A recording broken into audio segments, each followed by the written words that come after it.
Hi, welcome to Get Used to It. I'm Sheila Kuehl, your host.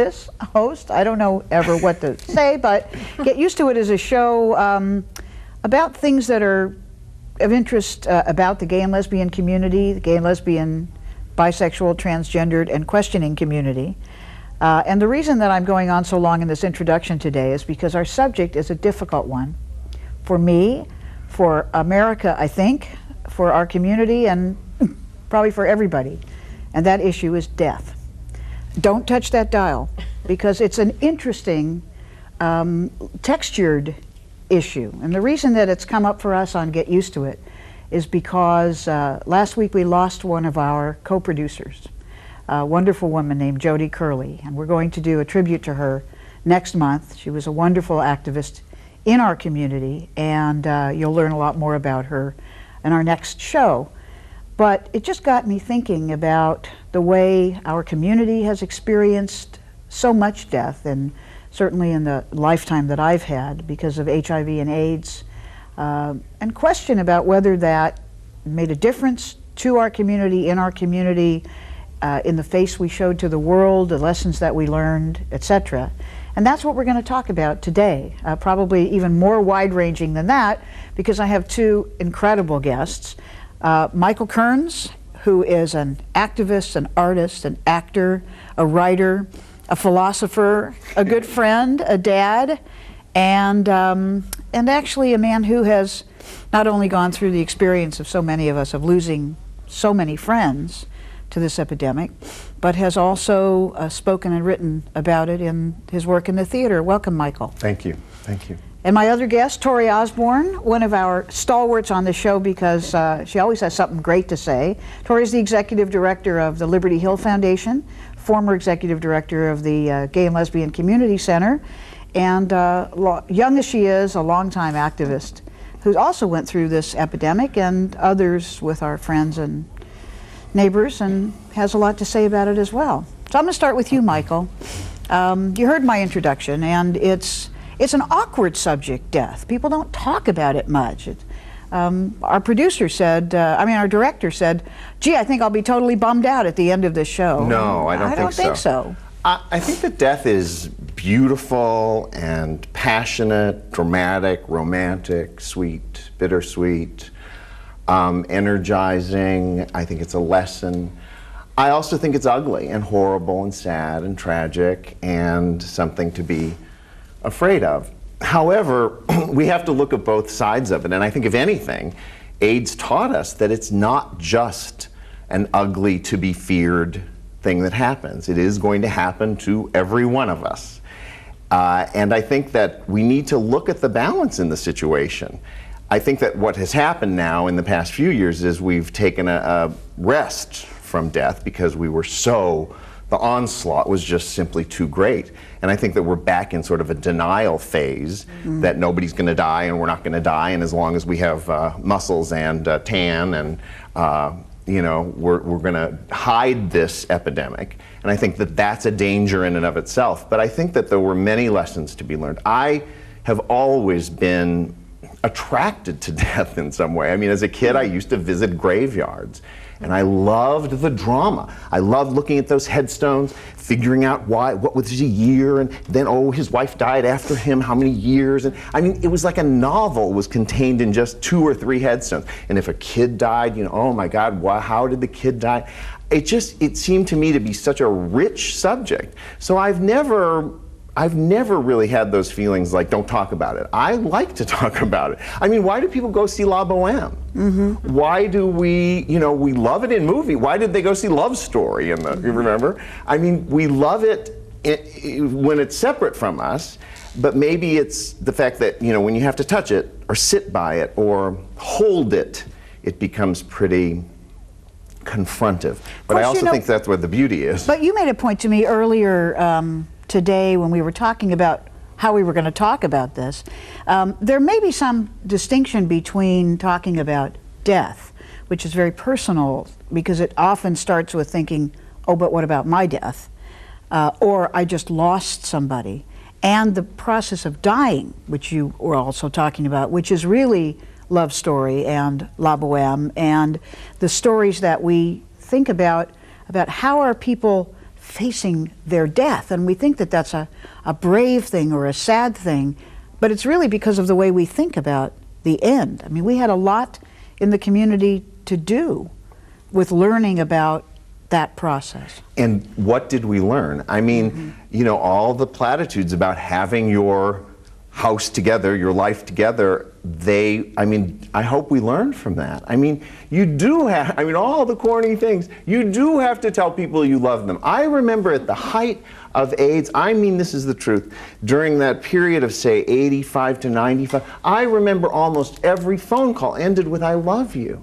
Because you didn't, some of these guys that I would talk to, I did not know if I would ever see them again.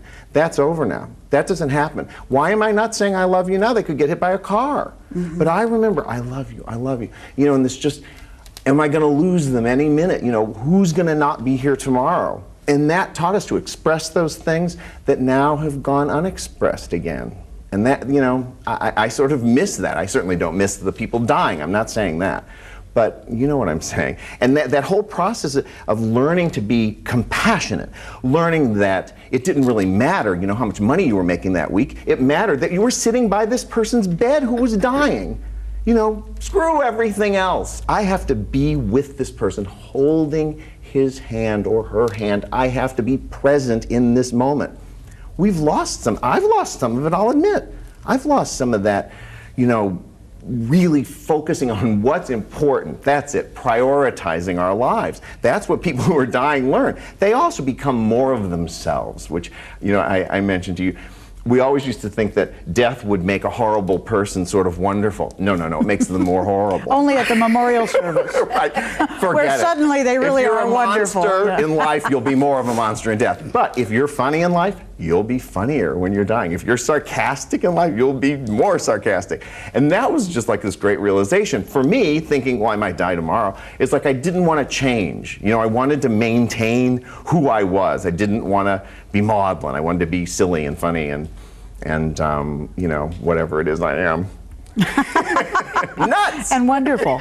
Well, I mean, we were very young to be having this experience. I mean, this was a community going through what our grandparents go through every day or every week, where they are losing their friends, they are thinking about death, thinking about their own death, wanting to do it well or not do it well or whatever. Although we, as a community, we came to the point where we really did want to do it well. I remember people would gather around someone's bed and would go through the ceremony of letting them go. You remember? Unbelievable. Because we really believed they couldn't die unless we allowed it.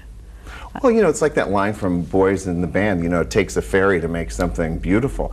I'm paraphrasing it, but we did glamorize death in a certain way. I mean, we made it respectable, we made it beautiful, we made it lyrical, we made it romantic. All those memorial services, I mean, they got more and more outrageous to a certain degree, but they had taste and style and class and fun and passion. You know, and I really think that, I mean, I always say that I think that the straight community out there learned a lot from the way we memorialized people. I think that now there's much more of a freedom to not follow by some rules, you know, to really look at who the person is and really depict them. And if you want to laugh, laugh. If you want to show a movie, show a movie. You know, we've gone off the track of this is the way a memorial needs to be and it needs to have a minister. And, you know, and I think that we've taught lessons about how to die, how to celebrate. I think that was our word, celebrating lives. I think that came from the gay and lesbian community. I don't think, and now you hear that all the time, having a celebration of life. So as tragic as it was, and God knows, I mean, there are many of those deaths I wish they were here, but they're not, and you have to learn from it or something. You have to get I wanted to get something out of it. I mean, the loss was so great that I wanted to balance the sheet somewhere. Well, you in designing the theater pieces that you did, all about people who were who had HIV, who were affected by HIV or AIDS.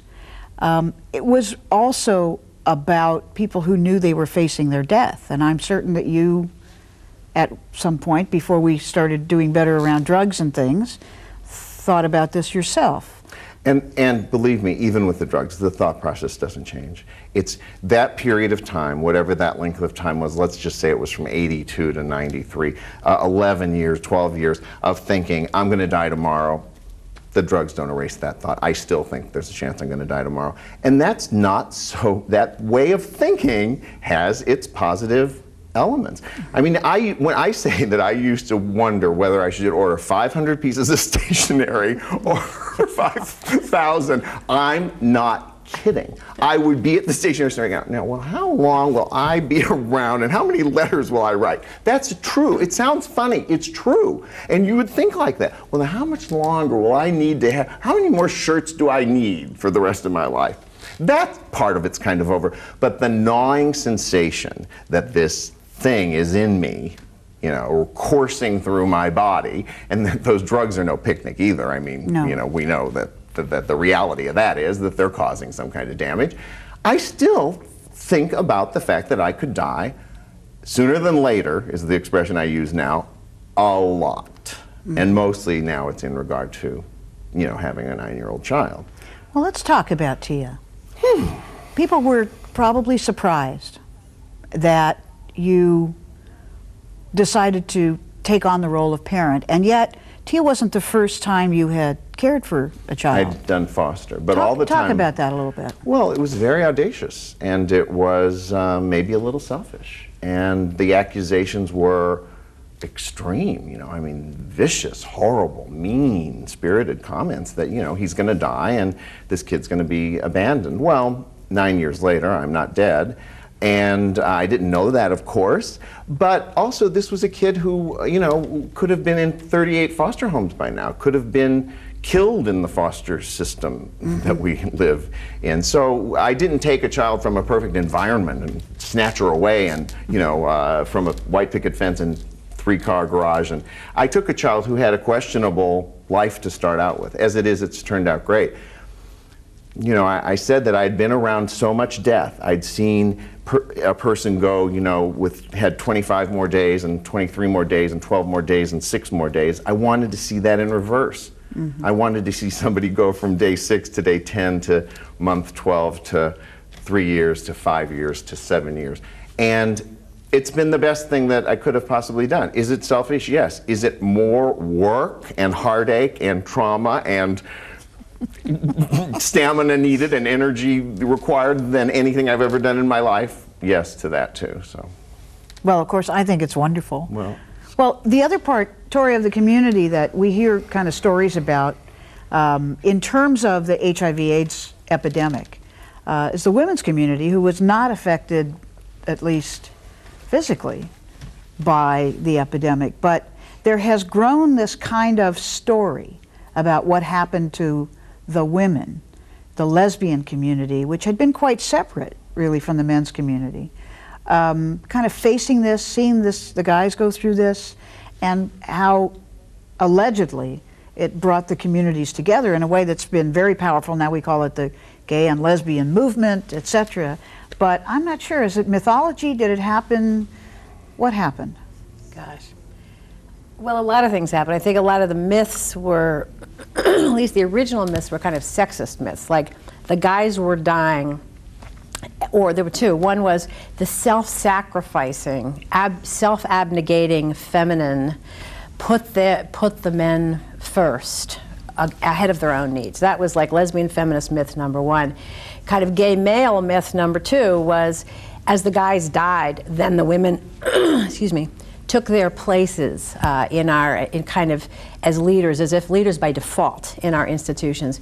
In fact, I think it was both more simple and more complicated. I think the simple part was that if you look at the demographics of who's in the healthcare professions, there are a hell of a lot of lesbians. And so what you had was a lot of closeted nurses and doctors and researchers and sort of and gym teachers and public health professionals who are disproportionately represented by lesbians, as well as gay men, by the way, but who were kind of called by sheer virtue of being in a profession in the profession of healthcare. So you had a massive sort of stepping up. I mean, I always tell the story about I was involved, a bunch of my friends in San Francisco in the early 80s were lesbian nurses. There were a lot of lesbian nurses.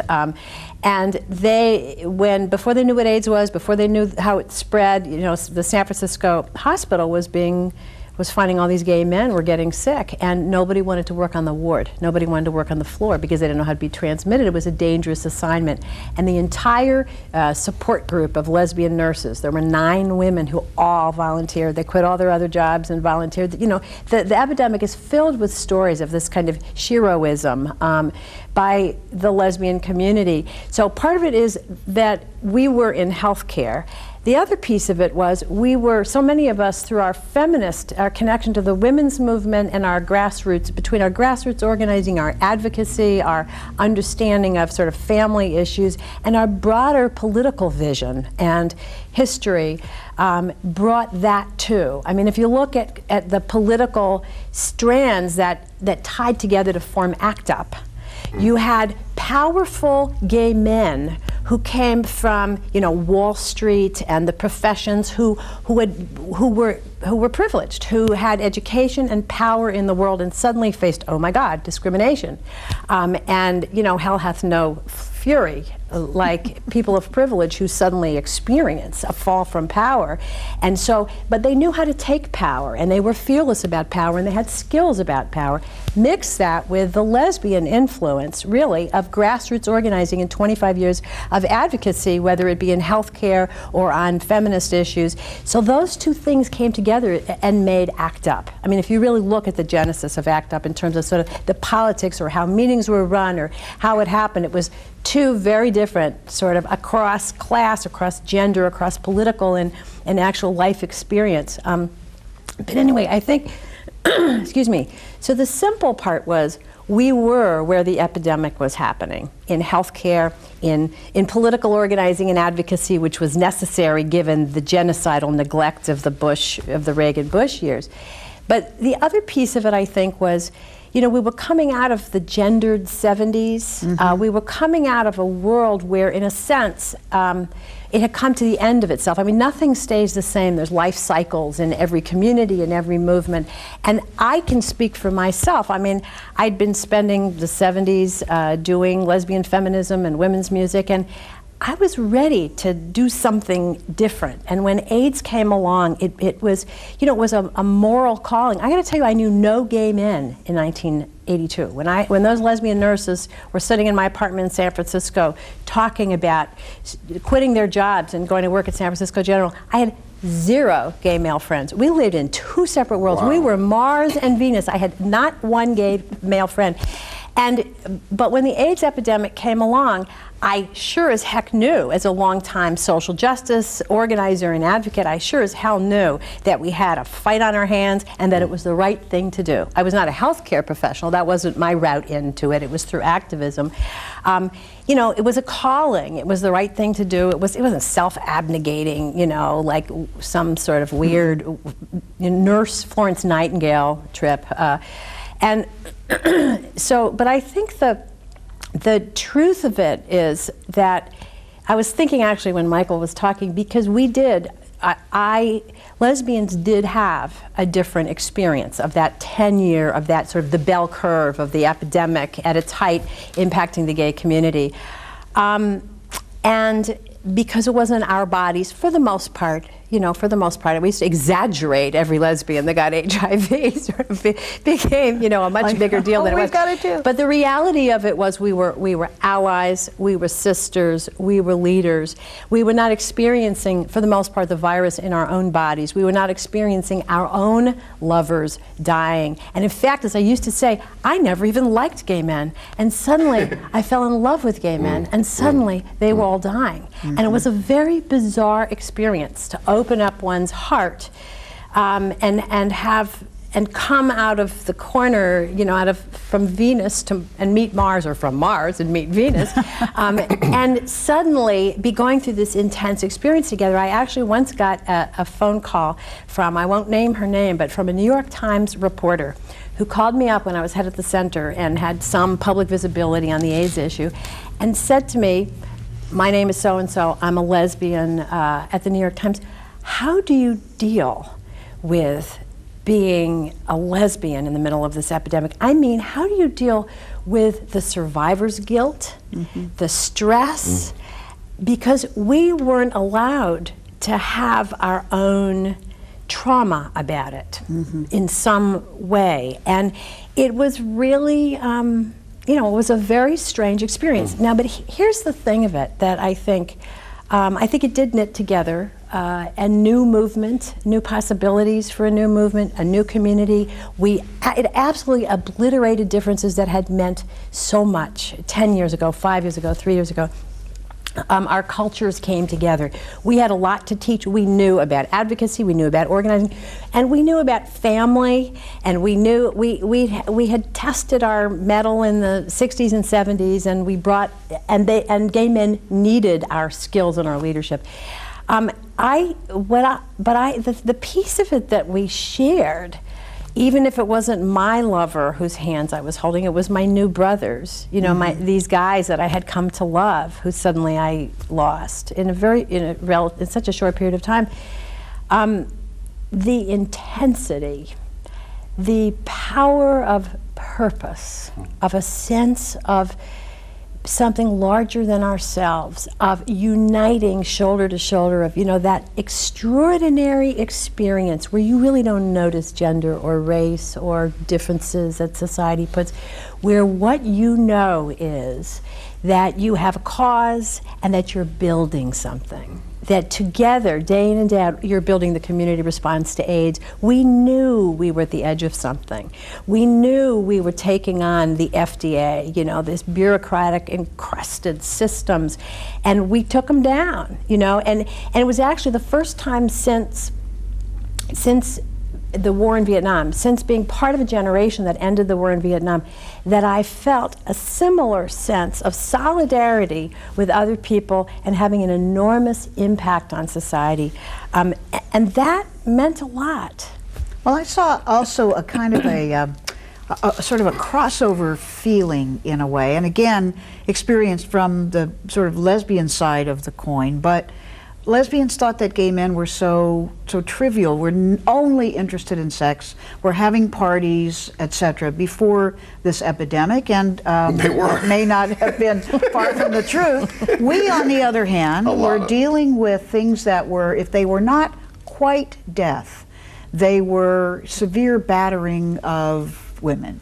Absolutely. Sexual assault. I mean, we had no humor. They had no soul. Humor, right? I think that one of the things, though, and you touched on this, is I think it's the body as a battlefield, the body as a political element. That was the similar thing. Women had endured it. Right. Their bodies had been, you can't have an abortion. You can't do this with your body. You can't do that with your body. And any gay man who doesn't make that correlation and who doesn't stand by his sisters, I don't think we used brothers and sisters before AIDS, by the way. I'd love to see the documentation of that. But who doesn't stand by his sisters in terms of things like abortion and women's rights is loony. I mean, this comes from the same source of wanting to control a woman's body or a man's body, and I think that that's where we learned a lot. And as you pointed out, women had been battered. They knew this situation. We had dealt with this depth of feeling that we had been turned into a kind of movement. Do you know what I mean? That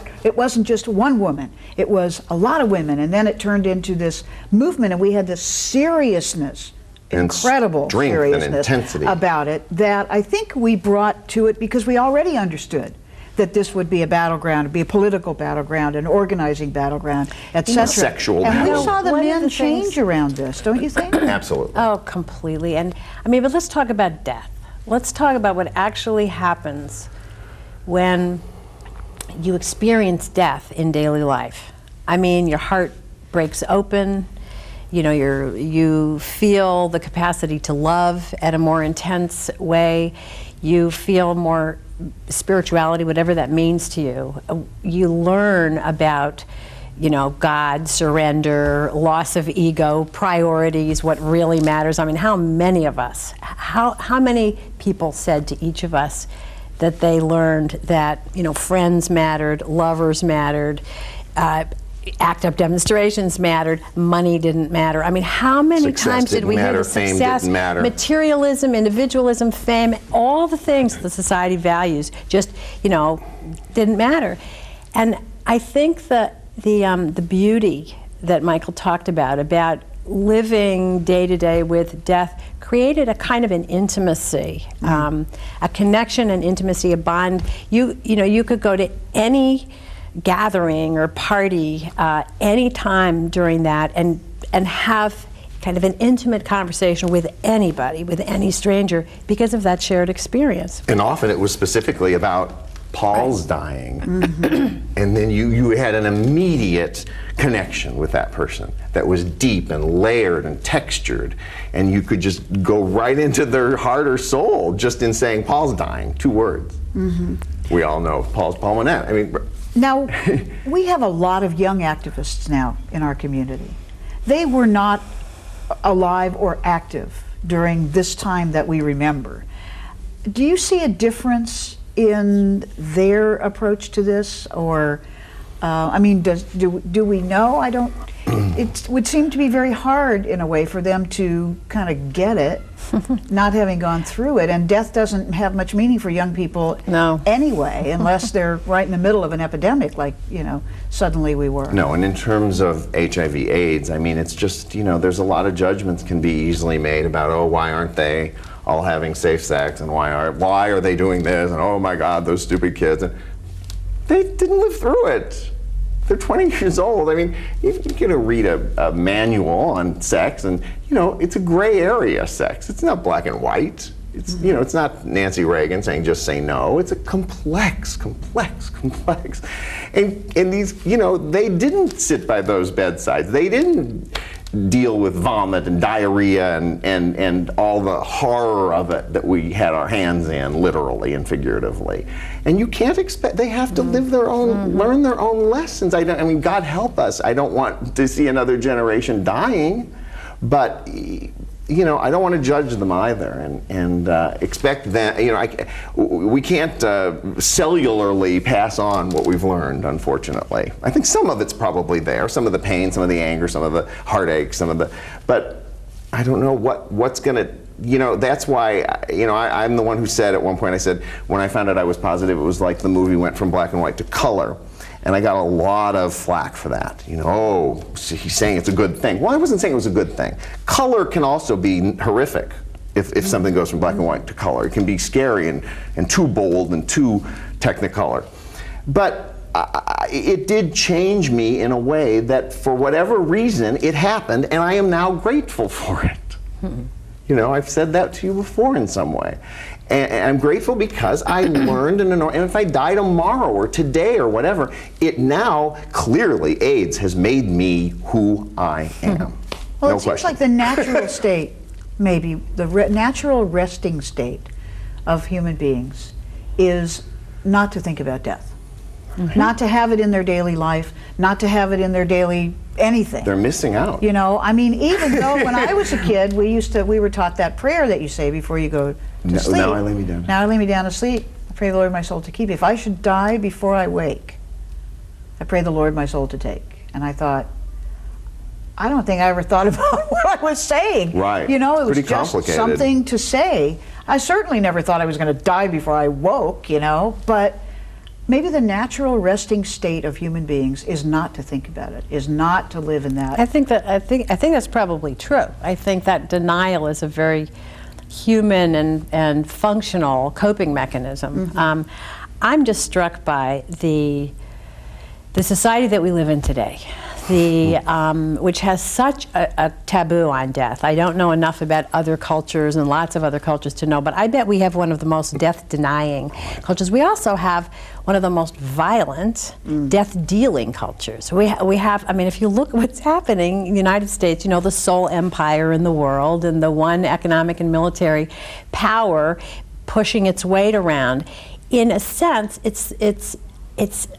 I mean, the values of the society, materialism, individualism, you know, money. We worship money. Money is God in this society. It is the exact opposite of those spiritual, or if you will, just those human lessons that we learned as a cohort during the AIDS epidemic, that anybody learns on an individual level when they face cancer or when they leave a funeral.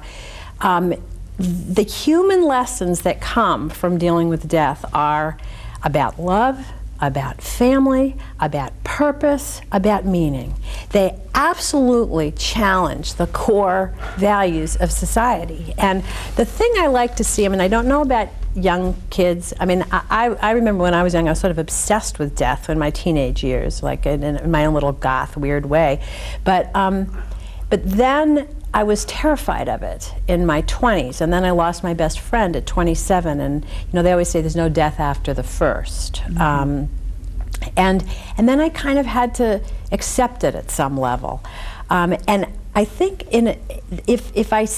I do see more kind of strength of character, more maturity, more they're the young kids, the young queer kids today. They are our kids. So they are the next generation of immigrants, if you will, coming home to America. They bring with them, if they haven't had our experience with spirit and death, they bring with them a lot of strength we didn't have. So they bring their own assets. They will face their own, you know, they'll face death and spirit and learn about God and all that stuff in their own time.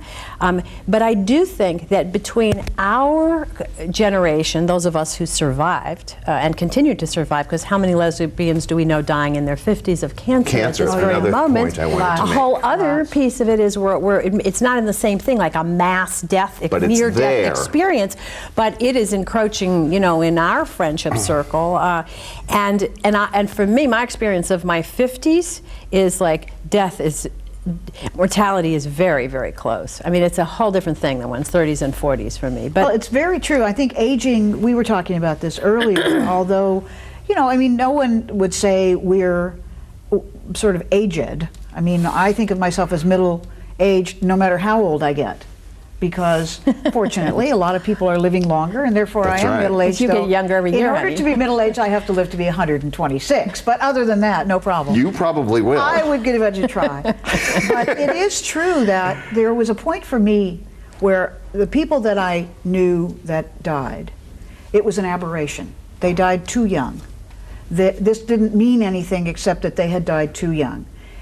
This decade, now that I'm in my 60s, when I lose friends from elementary school and high school and college, I just got this sense that this is the beginning for me of that part of life where I was talking about our grandparents. It's not an aberration. Where it's not an aberration, where it's just on the cusp at that age to be, well, maybe you might expect it, but this cancer epidemic that we see, it's very difficult. We just know more and more people, you know, that we have to let go. You know, Sheila, one of the things that I wanted to talk about, which you had mentioned, was also the link to homophobia and the deaths that aren't AIDS and HIV related, like the Matthew Shepard death, for instance. Oh, yes. And the fact that, to some extent, really what people were saying at the beginning of the AIDS epidemic, without saying, was, well, they deserve to die. I mean, who cares about them? I mean, that's what Reagan was basically saying by not saying anything, was, well, they're expendable. Who cares about those fags dying of this disease? You know, they're sex addicts, and they're alcoholics, and they're hedonistic, and, you know, which, of course, is the same thing that propelled the death of Matthew Shepard and hundreds of other gays and lesbians. So this issue of, you know, our immortality is a big issue that extends way beyond HIV and AIDS. And to some extent also, I mean, society set us up in many ways, and we allowed ourselves to be set up, and I think that this is where the change is occurring, to feel expendable and unworthy and unvaluable. You know, so to some extent, it was a self-fulfilling prophecy in some respects. Well, you were talking to me earlier, and I want to go back to this because you touched on it at the beginning. When I said to you, you know, I want to talk about this issue of death and dying in our community, what we've learned, And I sort of focused on the HIV AIDS epidemic, and you said to me, oh no, we already had a lot of experience with this. Right. And we started to have this conversation before the cameras rolled, and I think it's good to have it for the audience, because I want you to expand on that point about what it was like for our community when we were all in the closet. Untold suicides, I think. Untold. I don't think that you could possibly count the number of gays and lesbians who killed themselves for various reasons in the 20s, 30s, 40s, 50s, 60s, before Stonewall, before AIDS, before HIV, not to mention drug and alcohol related deaths based on being homosexual. How many of those were there?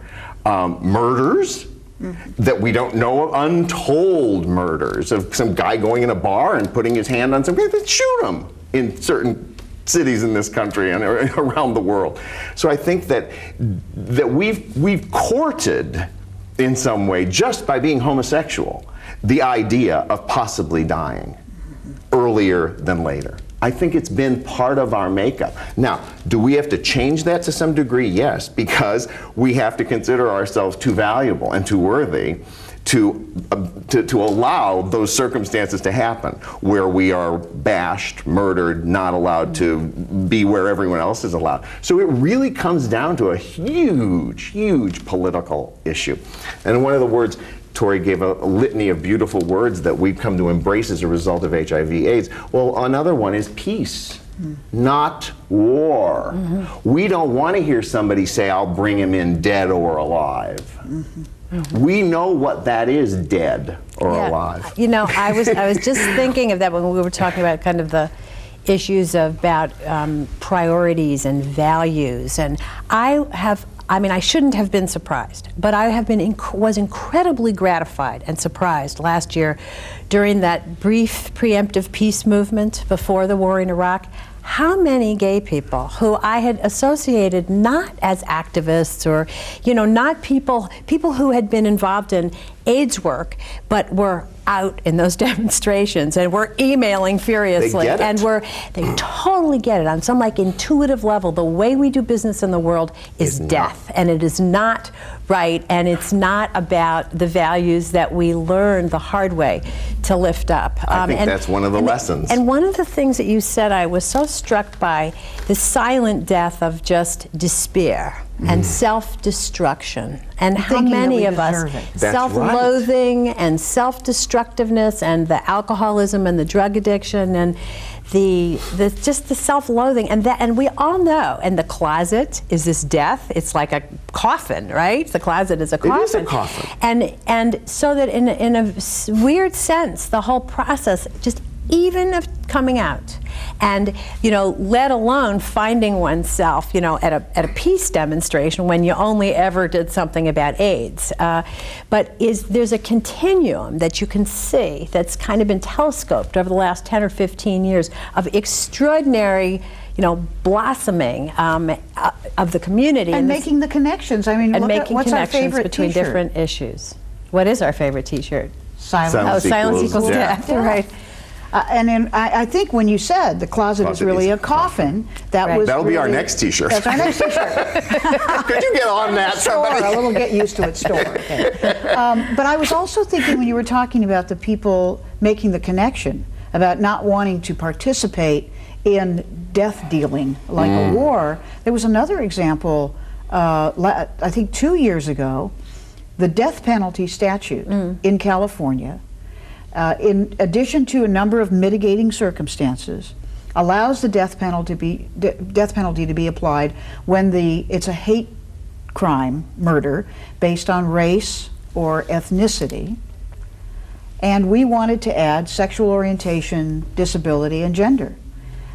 And it was, I didn't want to add it because I'm not for the death penalty. And there was a big discussion. As a matter of fact, we did a show about it. Well, and Lambda came out against it, which was Lambda an came out extraordinary against position. it. Matthew Shepard's parents came out against it. But it wasn't a big fight like, oh, I really want the death penalty. But the consideration was, gee, does it make our deaths cheaper because you can't give the death penalty if you kill a person because they're gay?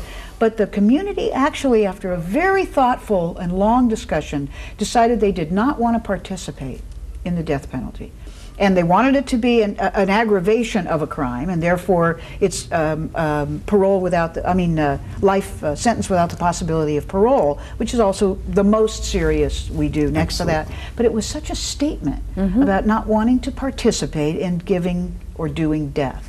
I think the AIDS epidemic, for those of us who survived and continue to survive, created a whole generation, a whole cohort of people who, I think right now we're in a very unactivist, conservative time. A little bit around the presidential election, but more perhaps around kind of the movement that hopefully will reinvigorate the good guys and progressive organizing. And but I think that that we haven't yet begun to see the impact of the AIDS epidemic, of those values of peace and love. It sounds sort of dorky, but the spirituality. We haven't begun to see the cumulative impact of that translated into leadership. Because one of the main things, and we touched on it in your private life, but I see this as a revolutionary transformation. The baby boom,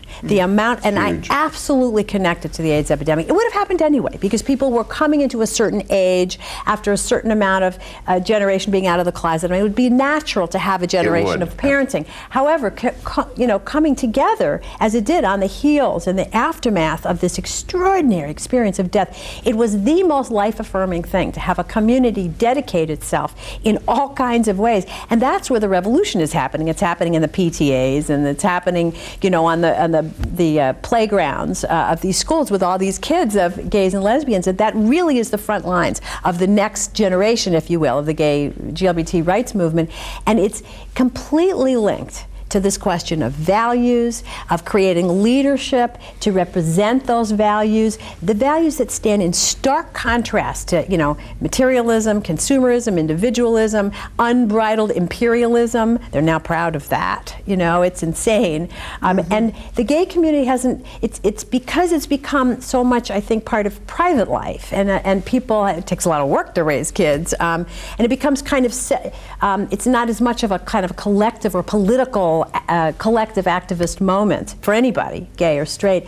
But I really think we haven't begun to see the impact of a young generation of queers coming up who have more grit and more stuff because they're the second generation, and the middle-aged ones that survived, who are raising those kids or being aunt and uncle to those kids, and who when the next moment arrives for sort of wide-scale activism and social movement, which I think is on the horizon, I think you're going to see a lot of queers right up front and center. Mm-hmm.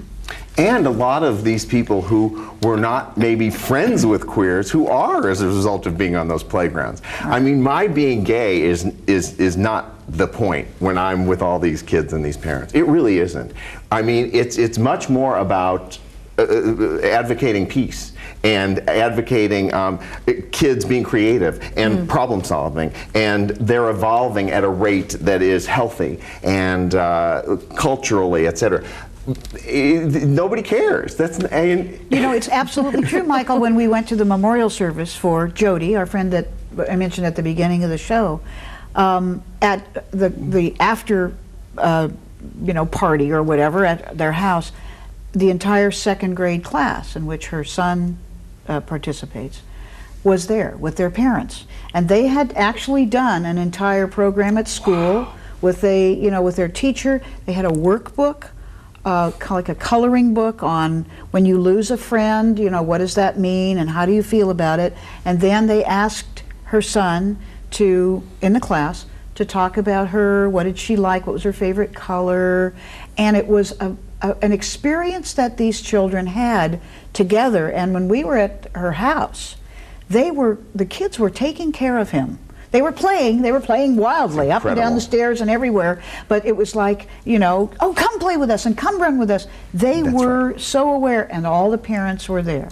And it wasn't because it was a lesbian couple. And they weren't on one side of the room and on the other side of the room. It was a parent that had gone. And the point was to take care of each other. Right. It didn't matter what color you were or how much money you had.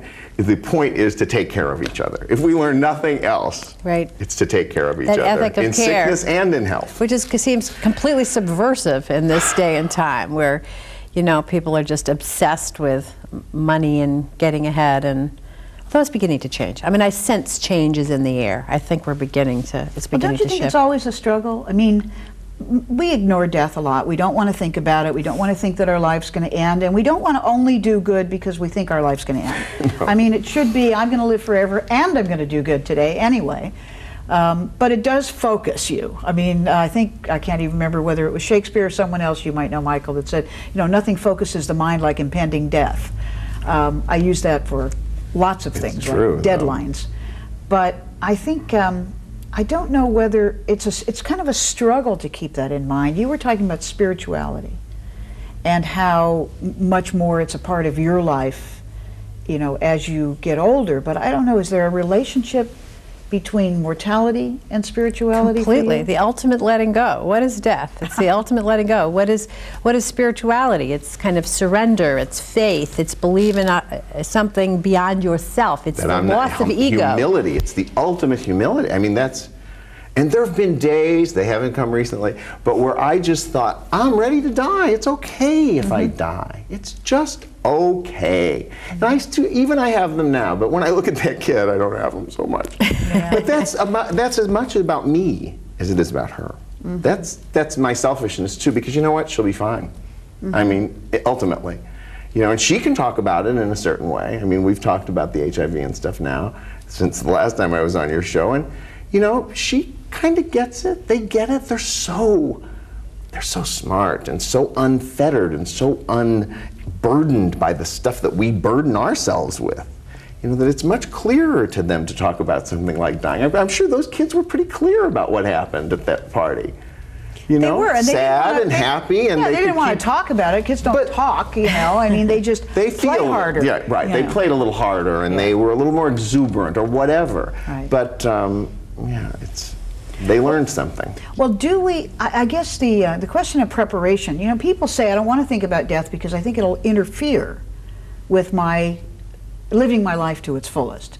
Because what you said, Torie, about it being a kind of defense mechanism. We don't think about death all the time because if we did, we might just be frightened or we might be paralyzed or whatever. So often we don't even prepare for it in any way. And we were kind of talking about that too. I think it allows you to live life to your fullest. Yeah, I think thinking about death, it opens the door to living life to your fullest. I really do. I mean, I think it's a process, you know, like anything else. I think you go through, I mean, I don't know. I mean, I was really scared of death, and it inhibited, for years, for a couple of decades, and it inhibited my capacity to live. I mean, it really did. I was afraid to grab life because I don't know why, but I know it was connected to being afraid of death. Somehow I just hadn't worked through it, and at some point I reached acceptance of death, and I was able to live much more fully. And somehow there's some connection, Definitely, you know, there's a connection. And then losing friends, first my best friend from college, and then the AIDS epidemic, and sitting at all those bedsides and going to those memorial services and dealing with bereaved people and finding the best in myself, because I am not a caretaker. I mean, I just don't have a caretaking bone in my body. Fine. And by the way, it's the third time you've said that you're something selfish regarding your parenting. And I have to tell you, I have seen more selflessness and generosity and caring. You used to give it to the world through your art, but the way you do for your friends and for your daughter now, it's like, banish that idea from yourself. But kill it. But you know, I think that, I mean, I think there is some functionality to not being obsessed with death. On the other hand, I do think this thing about how we are, you know, you learn what matters. You learn about intimacy. You learn to not be afraid to love. You learn to not be afraid to be awkward. You know, social pretenses, social game playing is devalued, and authenticity matters above all. When you are sitting at that last time that you spend, how many times have we spent what we knew might be, we may be not knew that it was, but that might be the last day with Mark Kostopoulos or Gabe Crooks or Paul Manette, and the magic. I mean, I can remember every minute, every second, everything that was said to me, every note that was written. That's what life is about. It's about what we give each other at those moments of intimacy and authenticity. And we all know it, and so does anybody who's dealt with near-death experiences or with life-threatening illnesses. This is a human experience. Now, why the world continues to be constructed in a way that isn't the ultimate human experience, but like getting ahead and buying things and, you know, and having more power and winning the war somehow get lifted up as more important than that? I don't think so. And I think underneath it, people know that. There just hasn't been an articulation because liberals or moderates, you know, don't like to talk about it. It's sort of like the right wing knows that if you talk about God and spirituality and religion and values, that you really touch people's hearts. And they have done a far better job of dealing with that. They've ceded the moral terrain. We've ceded the moral terrain to them. Well, it's time to take it back. I mean, and when we speak on those levels, I mean, about just the daily, about real life stuff, whether it's with children or with people dying, it's a whole different conversation. And you can't not be your best, and you can't not want to care for each other. You know, and that leads to a whole different society than this insane one that we're in. It's quite revolutionary. But it's also, in a way, okay, as a Martian anthropologist, it also seems to me that it might be an extraordinary kind of coping behavior. You know how it's Angels in America, you know how we make do with it, and we learn our lessons, and we say, those are the lessons. It's like a breakup, you know, after a breakup that's really awful, and you say, well, you know, I'm actually a better person because we're best friends, and it's really better than it was. Maybe it is better than it was. But I was thinking while you were talking, what about the losses? Remember when you said the women kind of, the myth was the women get a leadership opportunity because of this dearth of men. But remember, we also talked about what we had lost in the community in terms of community building or leadership or whatever. Well, the entire ecology of the community was destroyed, and a generation of male leadership was lost. I mean, God, I mean, an untold assets. And the artists, exactly, the theater that we didn't get. Ballet, what did people talk about the impact on ballet? Entire institutions, you know, decimated.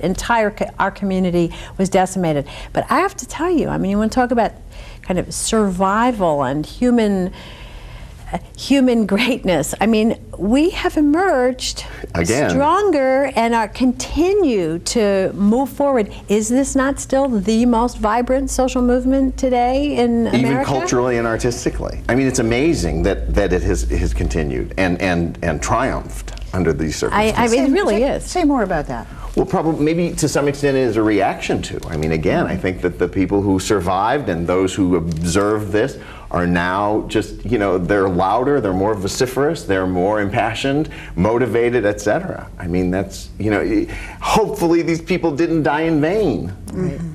That's the only way I can possibly accept their deaths.